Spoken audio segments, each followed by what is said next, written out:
नाजरीन, our news में खुश आमदीद कहते हैं। खबरों का रुख करते हैं व्याड़ी की तरफ, जहां से हमारे रिपोर्टर मशकूर खान की रिपोर्ट के मुताबिक पंजाब पुलिस की अकाउंटेबिलिटी ब्यूरो की मंशियात के मामला पर पुलिस मुलाजमिन के खिलाफ रिपोर्ट में कसूर साबित होने पर व्याड़ी पुलिस के मुतअद्दिद पुलिस ऑफिसरान को गिरफ्तार कर लिया गया।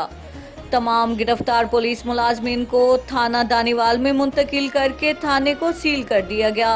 तफसीलात के मुताबिक नेशनल अकाउंटेबिलिटी ब्यूरो की इंक्वायरी रिपोर्ट में मंशियात फिरोशी, रिश्वत और माल मुकदमा को खुर्द बुर्द करने वाले व्याड़ी पुलिस के मुतअद्दिद पुलिस ऑफिसरान को आरपीओ मुल्तान के हुक्म पर गिरफ्तार कर लिया गया है। गिरफ्तार पुलिस मुलाजमिन को थाना दानीवाल मुंतकिल करके थाने को मुकम्मल तौर पर सील कर दिया गया। गिरफ्तार मुलजमान में सब इंस्पेक्टर्स, एएसआई और कांस्टेबल शामिल हैं, जो मुख्तलिफ थानों में बतौर एसएचओज और दीगर अहम ओहदों पर तैनात थे। मीडिया समेत तमाम अफराद के थाना दानीवाल में दाखिले पर भी पाबंदी लगा दी गई है और तमाम पुलिस मुलाजमिन को गिरफ्तार कर लिया गया।